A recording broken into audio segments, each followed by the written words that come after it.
এখানে যে মনে করেন এখানে যদি 500 ছেলে হয়, আপনারা একজন চাচা আল্লাহর ওয়াজ দোহাই তারাইয়া দেখেন, এখানে যদি 500 জন ছেলে হয়, এখন বসা কমপক্ষে 450 জন এক ওয়াক্ত নামাজ পড়েন। এই বেনামাজি অসভ্য বেয়াদব যে সমাজে প্রতিদিন বেড়ে উঠছে, চলতেছে, এ জাতির সুখ আসবে কেমনে? এ কারাকারিয়ে চলবে, কামরা কামড়িয়ে চলবে, কামরা কামড়িয়ে চলবে, ধাক্কা ধাক্কিয়ে চলবে, ঠেলা ঠেলিয়ে চলবে। সুখ এখনো অনেক দূরে।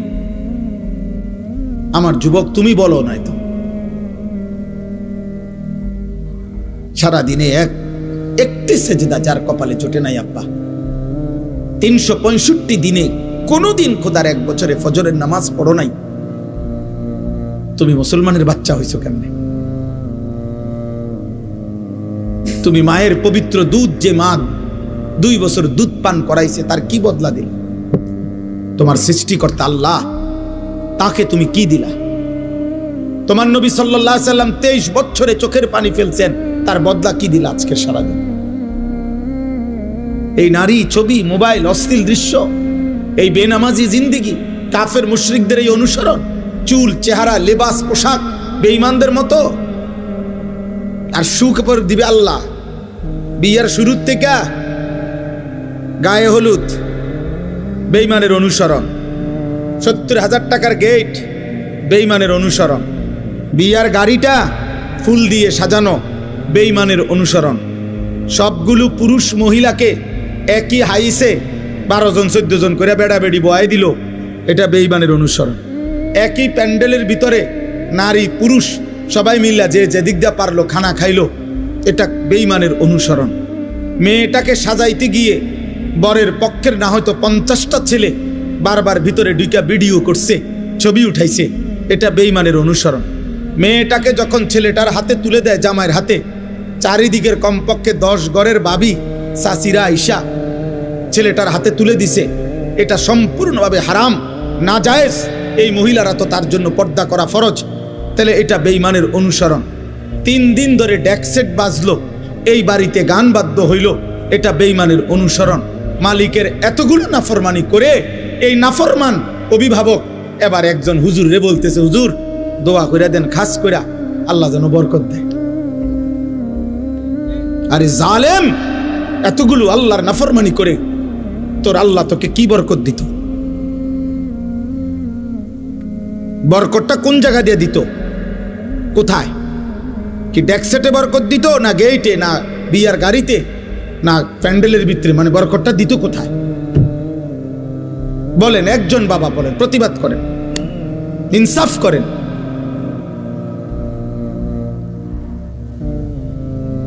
ইনসাফ করেন, ইনসাফ করেন।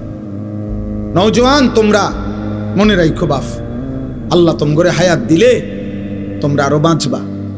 আমরা দোয়া করি আগামী তোমাদের যাদের বয়স 14, 16, 18, 20, 22, 25, আল্লাহ হায়াত দিলে তোমরা আরো 20 বছর, 40 বছর আরো বাঁচবা ইনশাআল্লাহ।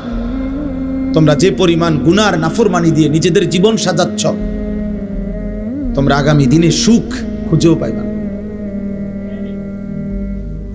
বন্ধু আমার, আমি রাজনীতির মানুষ না, আমার কোনো মার্কা নাই, আমি কোনো মার্কা বুঝিও না। সকলেই আমাদের কাছেও দোয়া চায়, আমরা দোয়া করি, আল্লাহ সবার ভালো করুক। কিন্তু আমি এতটুকু বুঝি, সেদিন পত্রিকায় দেখলাম লিখছে 12 তারিখেই দেখা যাবে শেষ হাসি কে হাসে।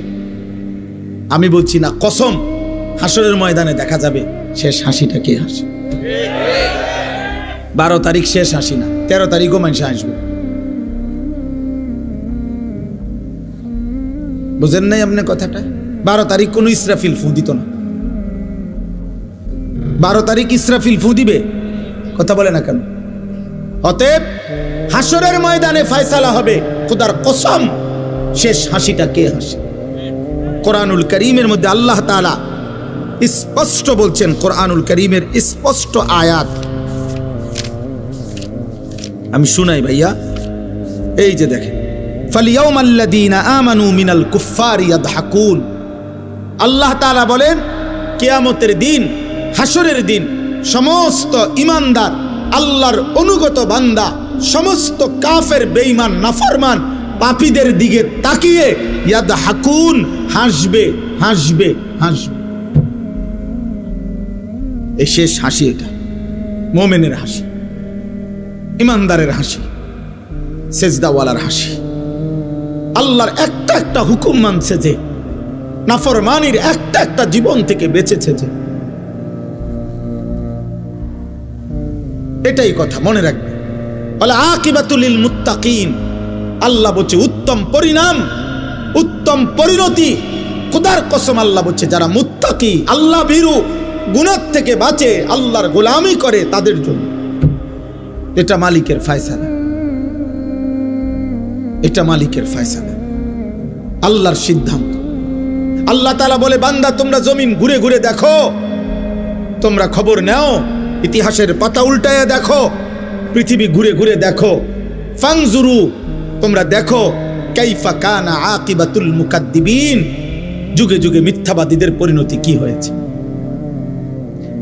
ফাংজুরু কাইফা কানা আকিবাতুল মুফসিদিন, তোমরা দেখো এই জমিনে যারা বিশৃঙ্খলা ফিতনা ফাসাদ করেছে, মানুষের জান মাল ইজ্জত আবরু লুণ্ঠন করেছে, আল্লাহর জমিনে যারা জুলুমের ত্রাস সৃষ্টি করেছে, আল্লাহ বলে দেখো তাদের পরিণতি কি হয়েছে। ফাংজুরু কাইফা কানা আকিবাতুল মুনজারিন, আল্লাহ বলেন আমি নবী পাঠিয়ে, রাসূল পাঠিয়ে, আমার কিতাব পাঠিয়ে যাদেরকে আমি আল্লাহ ভয় দেখাইছিলাম জাহান্নামের, অথচ শুনে নাই তাদের পরিণতি কি হয়েছে, তোমরা খবর নাও। ইতিহাসের পাতা উল্টাও, পৃথিবীর মধ্যে খবর নাও। এভাবে অনেক আয়াত আছে কোরআনে, তোমরা খবর নাও বান্দা ফেরাউনের কি হয়েছিল, তোমরা খবর নাও যুবক নমরুদের কি হয়েছিল, কারুনের কি হয়েছিল, সাদ্দাদের পরিণতি কি হয়েছে, তোমরা বলো খবর নাও। নূহ আলাইহিস সালামের জাতিকে আল্লাহ পানিতে ডুবাই দিছে কেন, তোমরা খবর নাও। লূত আলাইহিস সালামের জাতিকে আল্লাহ জিন্দা মাটি উল্টায়া দাফন করে দিলেন কেন, তোমরা খবর নাও। হযরত সালেহ এবং শুআইব আলাইহিস সালামের জাতিকে ফেরেশতা বিকট চিৎকার দিয়ে ধ্বংস করে দিলেন কেন, তোমরা খবর নাও। ইবলিস আল্লাহর কাছ থেকে বিতাড়িত হলো কেন।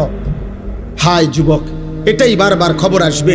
প্রতিটা মিথ্যা, প্রতিটা জুলুম, প্রতিটা অন্যায়, প্রতিটা চুরি, প্রতিটা ডাকাতি, প্রতিটা জিনা, প্রতিটা ব্যভিচার, প্রতিটা মদ, প্রতিটা জুয়া, প্রতিটা অসভ্যতা, উলঙ্গতা, বেহায়াপনা, অশ্লীলতা, বেপরদিগি, বেহায়াপনা, কুফর, শিরিক, সমস্ত নাফরমানির বদলায় যুগে যুগে ব্যক্তি, সমাজ, জাতিকে আল্লাহ তাআলা বারবার বারবার ধ্বংস করে দিচ্ছে। কেউ টিকে নাই, নাফরমান তুমিও টিকবা না। যে যুবক 24 ঘন্টা নারী দেখো, মোবাইলে অস্থির ছবি দেখো, আজ না হোক কাল নওজোয়ান তুমি লাঞ্ছিত হবাই। এই পৃথিবী তোমারে ঘৃণাই করবে, সুযোগ পাইলে তোমার কপালে থুতু মারবে, থুতুই মারবে। দুনিয়া ভোগ করো, অসুবিধা নাই আব্বা, নারী দেখো, ছবি দেখো, বেনামাজি রং তামাশার জিন্দেগি পালন করো আব্বা। তবে এটাই মনে রাখো, এটাই মনে রাখো, পৃথিবী তোমারে ঘৃণাই করবে। কোন নাফরমান পৃথিবীতে সম্মানিত হয় না, শ্রদ্ধার সাথে স্মরণ হয় না, হয় না রে আব্বা। দুনিয়া ভোগ করতে পারে কিন্তু শ্রদ্ধার সাথে স্মরণ হয় না। ফেরাউন দুনিয়া ভোগ করছে, ফেরাউন বাদশা ছিল। 40 বছর আমরা তাফসিরে পড়ছি, 40 বছরে একটানা ফেরাউনের কোনো সর্দি কাশি, মাথা ব্যথা, জ্বর, ঠান্ডা, এক সুতা কোনো ব্যারাম হয় নাই। 40 বছর একটা কাশি দেয় নাই কোনোদিন ফেরাউন। 40 বছর দুনিয়ায় এমন ভোগ করছে যে দুনিয়াতে এক বিন্দু রোগ বালাই ছিল না।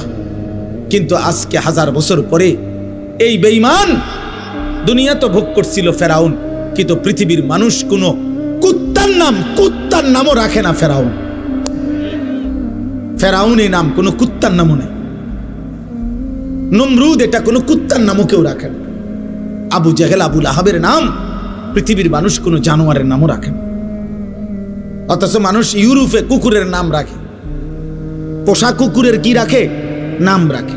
তো তাহলে আমরা না মুসলমান, ফেরাউন নমরুদরে আমরা পছন্দ করি না, তোদের সমস্যা কি? তোরা নাম রাখ। বুঝেন নাই কথাটা? ওরা রাখে না কেন?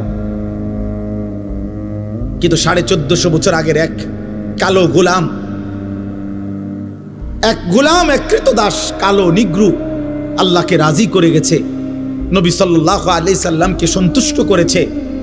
1450 বছর, 1447 হিজরি, এখন 1450 বছর পরেও আজও সেই কালো গোলামের নামে লক্ষ কোটি ইমানদার সন্তানের নাম বেলাল। বেলাল আজও আছে। বেলাল কি?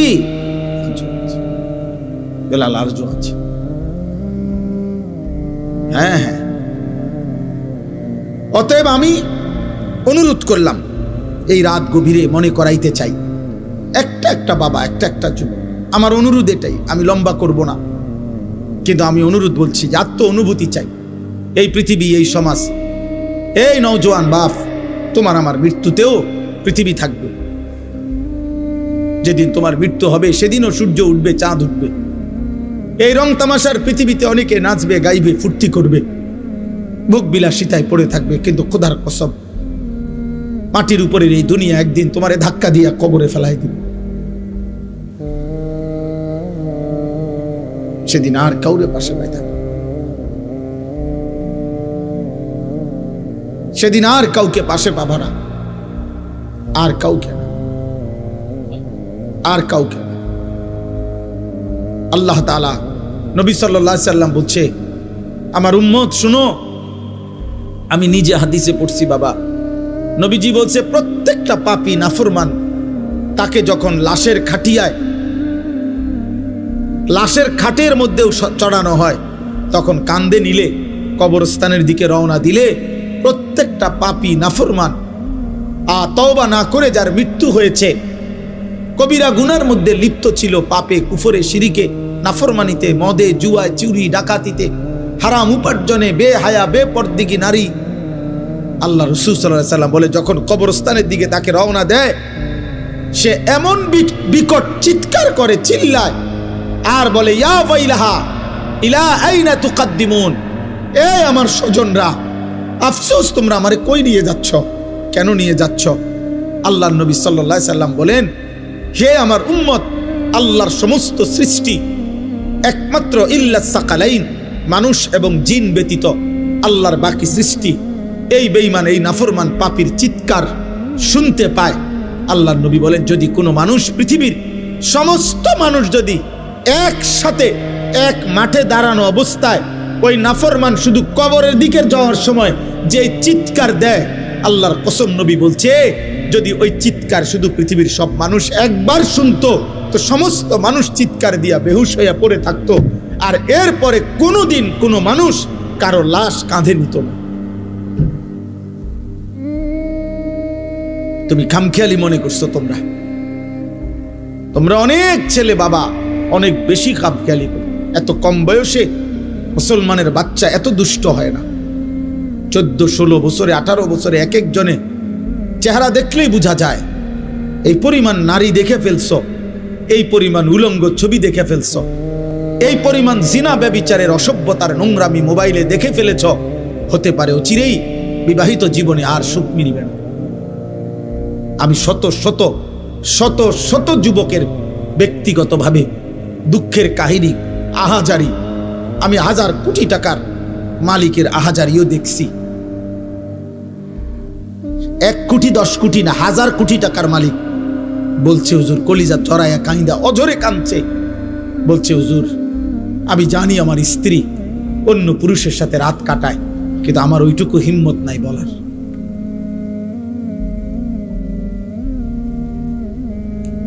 আমি সবাইরে দোষারোপ করছি না, যে ভালো তো ভালোই, তোমরা মনে করতে আসো আর কি, আহা, মোবাইলের ওই নর্তকী তোম করে সুখ দিতেছে না রে, শেষ করে দিচ্ছে। অনেক ছেলের দেখেন চেহারা দেখলেই বোঝা যায় চোখ ভিতরে ঢুকে গেছে। এত কম বয়সে বাবা চেহারা এত কালো হওয়ার কথা, এত কম বয়সে আরেকটু ডর ভয় থাকার। ওই দেখেন ওইখানে ছেলেরা হাসতেছে, মানে ওরা ওদের ফাইজলামি করতেছে, দেখছেন? ওই দেখেন কে বলবে ওদেরকে, কে ফিরাবে? কেউ নাই। আর তাকায়েন না, লাভ কি? বয়স্ক লোকরা চা দোকানে গ্রুপে গ্রুপে 10 জন 12 জন করে করে চাচারা জ্যাঠারা চা দোয়ানে বইয়া বইয়া বিড়ি খাইতেছে, গপ করতেছে। কি বুঝতে আছো দেশের অবস্থা কোন দিকে যাইব মনে হয়? বুঝেন না? হ্যাঁ, গপ মারতে আছে, বুদ্ধি দিতে আছে, অনবরত চা বেচতে আছে। চা দোকানদারে কজা মাশাআল্লাহ, আপনার মতো বুদ্ধিজীবী থাকতে আমার দোকান আল্লাহর রহমতে রমরমা। হ্যাঁ, দোকানদারে কবে যা পাই তারও 10,000 ইট আনা, বিল্ডিং এর কাম দাও। কারো জাতির শ্রেষ্ঠ মাতা বয়স্ক বুদ্ধিজীবী এখানে আসে প্রতিদিন। এই বেহুদা কথা, ফালতু আলাপ। চোখের সামনে একটা ছেলে নামাজ পড়ে না, চোখের সামনে মেয়েগুলো বেপর্দা চলতেছে। আহা, বয়স্ক মানুষ তো এতটুকু বলতে পারে যে আমাদের কোনো করণীয় আছে কিনা। 10 জন মুরব্বীতে কমপক্ষে দূর কইতে তো পারে, কমপক্ষে ও আমগো কিছু করার আসেনি, আমরা কিছু করতে পারি কিনা, কারো কোনো মাথা ব্যথা। এমনি জাতি টিকবে না, মনে রাখেন। আমি এই জন্যই বললাম, আমি পরিষ্কার বললাম, সুখ এখনো অনেক দূরে আপনার, শান্তি স্বস্তি নিরাপত্তা অনেক দূরে বাপ। আল্লাহ তাআলা ওয়াদা দিছে, বান্দা তুমি আমার ঈমান আমল বুঝায় না দিলে আমি ঈমানদারের শান্তি দেব না। আমরা মুসলমান, একটা গুরুত্বপূর্ণ কথা মনে রাখবেন, আমাদের চাইতে দুনিয়াতে কাফের বেঈমান হইতে পারে আমাদের চাইতে বেশি সুখে ভোগ করছে, কারণ ও কাফের, ওরে আল্লাহ সিদ্ধান্তই দিছে আমি বেঈমানকে দুনিয়া দেব অল্প কতক্ষণ। এই যে দেখেন, এই বেয়াদব দেখেন, এই দেখছেন ভাইয়া, তুমি চলে যাও আব্বা, রাত অনেক হয়েছে আব্বা, যাইয়া ঘুমাও, অথবা বাইরে কতক্ষণ মোবাইল টিপো, তোমার কষ্ট হইতেছে বাবা, এটা তো একটা শরীর, তো কতক্ষণ মোবাইল না টিপা থাকবে, তোমার তো একটা জান, বুঝো না? এরা তো বেশি দিন মেয়াদ থাকবে না, মোবাইলের এমবির মেয়াদ থাকবে না, তুমি চাইয়া লাও, যাও বাবা উঠো। তুমি আমার চেনো না হয়তো, আমি শুরুতেই বলছি না আমি সাংঘাতিক মানুষ, আমি কসম করে বলি, আমি দিল থেকে এটা বিশ্বাস করি যে আমি একজনকে বললেও আমার কোনো অসুবিধা নেই। আমি একজনকে বললেও, আল্লাহর কথা একজনকে বললেও নেকি হয় কিনা, তো আমার নেকি দরকার। আমি তো বললাম আমি ভোটে দাঁড়াইছি না, তো আমি এত সমর্থন দিয়ে করবো কি? আমার ব্যাপক জনসমর্থন দরকার নাই, তো আমি তো ইলেকশনের প্রার্থী না। আমি সেই আনিসুর রহমান যে 4 জন শ্রোতার সামনে 2.5 ঘন্টা 3 ঘন্টা বয়ান করছে, 4 জন 10 জন, কোনো অসুবিধা নাই। এটা তো বড় বিষয় না রে ভাই, কোনোভাবেই তোমরা, আমি এটাই বলতে চাই, কোনোভাবেই তোমাদের দিলে কাজ করছে না, বিবেকে কাজ করছে না।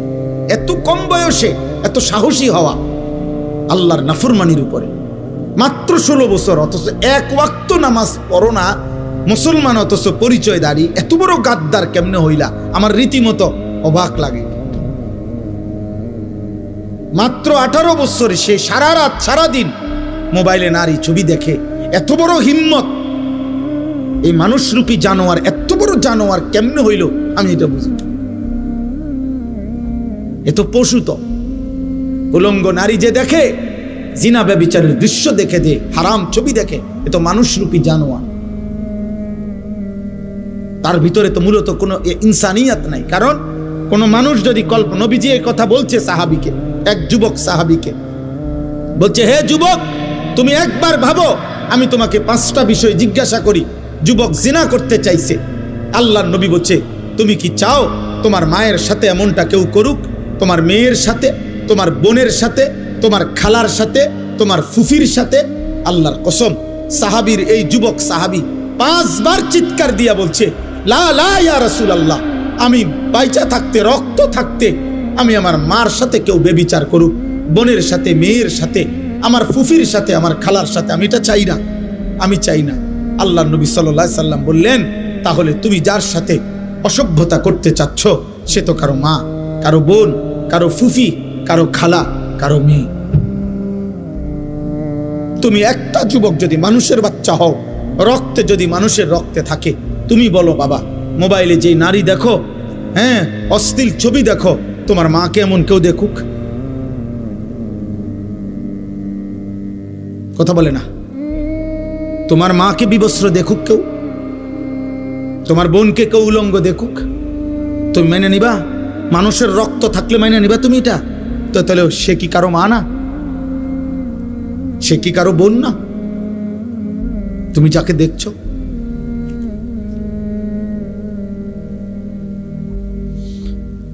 আর যদি বলো ওই দেখায় কেন, তো তুমি তাহলে ভাবো ওর আছেটাই কি, আর যা ছিল তো সে দেখাইয়ে ফেললো। এই জন্য কোন সুস্থ রুচি সম্পন্ন মানুষ কোন পচা দুর্গন্ধযুক্ত যেটার থেকে গন্ধ ছুটছে এমন খাবার মুখে দেয় না। ঠিক কোন সুস্থ বিবেকবান খোদার কসম ইমানদার কোন যুবক বেহায়া বেপর্দা যেটার থেকে দুর্গন্ধ ছুটছে এরকম দুর্গন্ধ কোন কন্যা নারী বেহায়া নারীর সাথে সামান্যতম ভালোবাসার কোন সম্পর্ক, হারাম কোন সম্পর্ক কল্পনাও করতে পারে না। বেপর্দা বেহায়া নারীর সাথে যে সম্পর্ক করতে চায় মেয়ের সাথে, মনে করতে হবে বেটা তার রুচিতে সমস্যা, তোর নাকে সর্দি, তোর নাকে দুর্গন্ধ লাগে না, দুর্গন্ধ লাগে না। এই জন্য আব্বা আমি বলতে চাইলাম এতটুকুই কথা। আমার মূল বক্তব্য, আমরা আমাদের মহান আল্লাহ আমাদের সৃষ্টিকর্তা, আমরা এখানে যারা বসছি আমরা মুসলমান।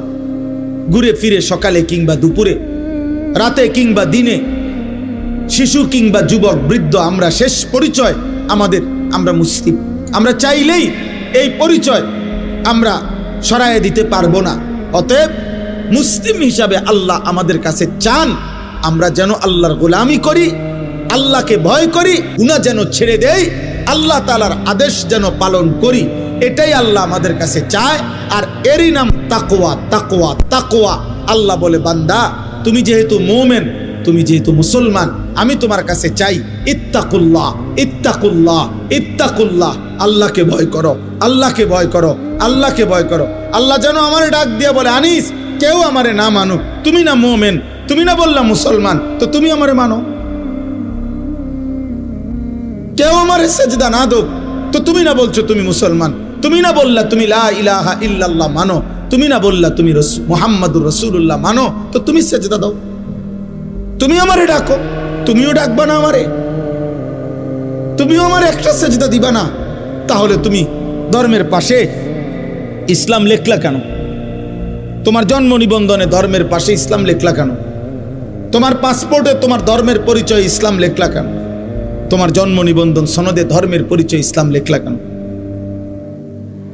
এই জন্য কোরআনুল কারীমের মধ্যে আছে কিয়ামতের দিন আল্লাহ তাআলা ফেরেশতাদেরকে বলবে প্রত্যেকটা পাপীকে দুইজন লোক সহ একসাথ করো।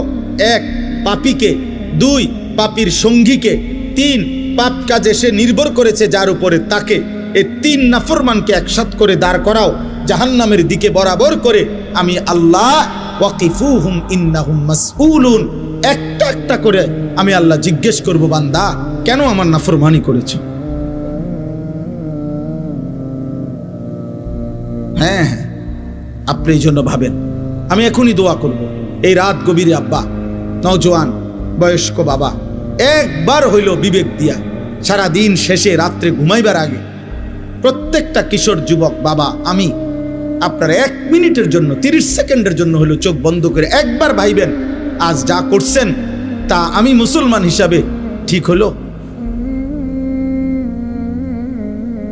সারাদিনে 5 ওয়াক্ত নামাজের ওয়াক্ত চলে গেল, আমি একটা সেজদাও দিলাম না।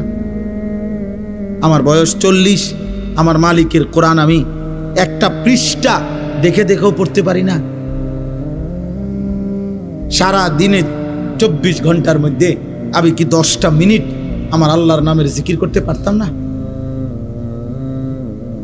হ্যাঁ, আমার আজকের সারা দিনের উপার্জন 1000 টাকা, আমি কি আমার আল্লাহর পথে 10টা টাকা খরচ করতে পারতাম না? কোনোদিনই মনে পড়লো না।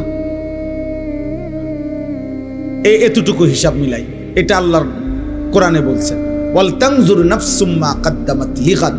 বান্দা তুমি হিসাব কইরো আজকের দুনিয়া থেকে আগামীকালকের আখিরাতের জন্য কি পাঠাইছো।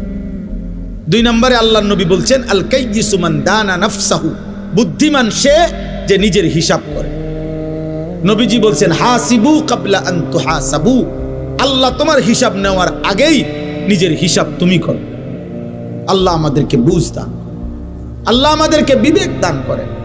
তাহলে আল্লাহ তাআলা আমাদের কাছে তাকওয়া চায়, গুনাহমুক্ত জীবন চায়, আল্লাহর আনুগত্যপূর্ণ জীবন চায়। এটাই আল্লাহ এখানে বলছেন যে বান্দা, এই শেষ কথা, আল্লাহ তাআলা বলেন বান্দা আমি চেয়েছিলাম 12 মাস তুমি আমাকে ভয় করবা, আমি চেয়েছিলাম পুরাটা বছর তুমি গুনাহ ছেড়ে দিবা, আমি চেয়েছিলাম তুমি পুরাটা বছর আমি আল্লাহর আনুগত্য করব। আচ্ছা যাও, ঠিক আছে 11 মাসে ঘাটতি হইছে, কমতি হইছে, ভুল হয়ে গেছে, আচ্ছা ঠিক আছে বান্দা যাও, আমি আল্লাহ আবারও তোমার একটা নতুন সুযোগ দিতে চাই। মাত্র 1টা মাস, 11 মাস পরে আমি আবার আনলাম এই 1টি মাস, আইয়ামাম মাদুদাত, গুনাহ গুনাহ কয়েকটা দিন, গুনাহ দিন মানে হইল 30 দিন অথবা 29 দিন। আল্লাহ যেন আশ্বাস দিয়া, নিশ্চয়তা দিয়া বলতেছে বান্দা 31 দিন হবে না বললাম, 32 দিনও যাইতো না, হয় 30 নয়তো 29, এই দুইটার মধ্যেই থাকবে। 29 বা 30 দিনের মাত্র গুনাহ হিসাব করা 1টা মাস মাহে রমজান আমি আবারও 11 মাস পর পর তোমার সামনে আনলাম, আনলা তোমার কাছে আমি আল্লাহ পেশ করলাম। এই 1টি মাসে তুমি আমি আল্লাহর হুকুমটা পারো, গুনাহ ছাড়ো এবং আমার আনুগত্য ঠিকঠাক মতো করো। আমি আল্লাহ ওয়াদা দিলাম লাআল্লাকুম তাত্তাকুন, 30 দিনেই তোমারে মুত্তাকি বানায় দেব। 30 দিনের মাথায় চাঁদ উঠাইয়া ঈদের দিন জান্নাতে পৌঁছায়। তুমি কদর করো। একটা কথা মনে রাখবেন, তাফসীরের মধ্যে আছে আল্লাহ তাআলা মূলত বান্দাকে মাফ করতে চায়, আল্লাহ তাআলা মূলত বান্দাকে জান্নাত দিতে চায়। এই জন্য আল্লাহ তাআলা বাহানা তালাশ করে কোনো না কোনো ভাবে আমার বান্দারে মাফ করে দেওয়া যায় কিনা, কোনো না কোনো ভাবে জান্নাত দেওয়া যায়। একটা মানুষ বুঝে আমি উনারে কথার দ্বারা ফেসাইতেছে, মনে করেন উনি আমারে বলেন, আমার ভিতরে ভিতরে যেন আমি ওনার কথাটা শুনতাম না, এই জন্য কথা ঘুরাইতেছি। কথার কথা এমন হয়, মানুষ বুঝে ভাই আমি বুঝছি, আসল কথা হইলে আপনি আমারে দিতেন না, এর লেগে হুদয় ঘুরাইতেন আছে। বুঝেন নাই কথাটা? ইচ্ছা করে কি হে বুঝতে চাচ্ছেন। তো আল্লাহ তাআলার বিষয়টা এমন না যে আল্লাহ যেন চাচ্ছে যে না আমি তোরে মূলত জাহান্নাম দেব, না না, কসম আল্লাহ বলছে বান্দা আমি মূলত চাই জান্নাত দিতে, আমি মূলত চাই মাফ করে দিতে। হযরত ইউনূস আলাইহিস সালাম তাফসীরে আছে, ইউনূস নবী আল্লাহকে বলছিল আল্লাহ আমার জাতি বড় অবাধ্য, আমি আর বলতাম না, আপনি ধ্বংস করে দেন। তখন তাফসীর আছে ইউনূস আলাইহিস সালামকে আল্লাহ বলছিলেন ওই যে এখানে একটা লোক মাটি দিয়া মাটির পাত্র বানাইছে অনেকগুলো, তুমি একটু তার কাছে যাও তো, কুমার আর কি, কুমার। ইউনূস আলাইহিস সালাম ওই লোকটার কাছে গেছেন। তা আল্লাহ বলছেন ইউনূস ওই বেটারে শুধু একটা কথা বলো যে সে যে এই মাটি দিয়ে মাটির পাতিল বানাইছে, এরকম তার হাতের বানানো একটি মাটির পাতিল ভেঙে ফেলতে বলো, তারে ভাঙ্গে লাইতে। ইউনূস আলাইহিস সালাম বলছে হে ভাই, আপনি আপনার বানানো এই মাটির পাতিল থেকে একটি পাতিল ভেঙে ফেলেন। তখন ওই কুমার সে বলছে এই মিয়া, আমার নিজের হাতের বানানো মাটির পাতিল আমি ভাঙবো কেন? বোকা নাকি আমি? কেন ভাঙবো? এত যত্ন করে আমি বানাইছি। আল্লাহর কসম, ইউনূস আলাইহিস সালামকে আল্লাহ তাআলা তখন ডাক দিয়ে বললেন, ইউনূস, মাটির পাতিল যে বানায়, এমন এক মানুষ যদি এক সাধারণ মাটির পাতিল নিজের হাতে বানানো ভাঙতে না চায়, আমি যারে মায়ের পেটে 9 মাস রেখে নিজের হাতে সাজাইছিলাম, আমার দেওয়া চোখ নাক কান দিয়ে আমি বানাইছি যারে, আমার সেই বান্দাকে আমি কেমনে জাহান্নাম দিই? আমি ধ্বংস করে দেব কেন? ও যদি তার মাটির পাতিল ভাঙতে না চায়, আমি আমার এমন যত্নে গড়া বান্দাকে জাহান্নাম দেব কেন? ধ্বংস করে দেব কেন? আমি অপেক্ষায় থাকি মাফ করতে। আমার বান্দা কোনোদিন যদি 1 ফোঁটা রাত গভীরে চোখের পানি ফেলে, আমি ওরে মাফ করে দেব। যদি বলে বান্দা আল্লাহ গুনাহ অনেক বেশি, আল্লাহ বলবে সমুদ্রের ফেনার চাইতেও বেশি। বান্দা বলবে না, আল্লাহ বলবে আসমান পরিমাণ উচ্চতার চাইতেও বেশি, বান্দা বলবে না। তা আল্লাহ বলবেন, বান্দা আমি তো আসমান ছোঁয়া পর্যন্ত গুনাহ মাফ করতে রাজি, আমি তো সমুদ্রের ফেনার চাইতেও বেশি গুনাহ মাফ করতে রাজি। এত সুযোগের পরেও যে বান্দা আল্লাহকে ডাকে না, সেজদা করে না, গুনাহ মাফ চায়, ঠিক আছে বদনসিব, তুমি তোমার জীবন চালাও।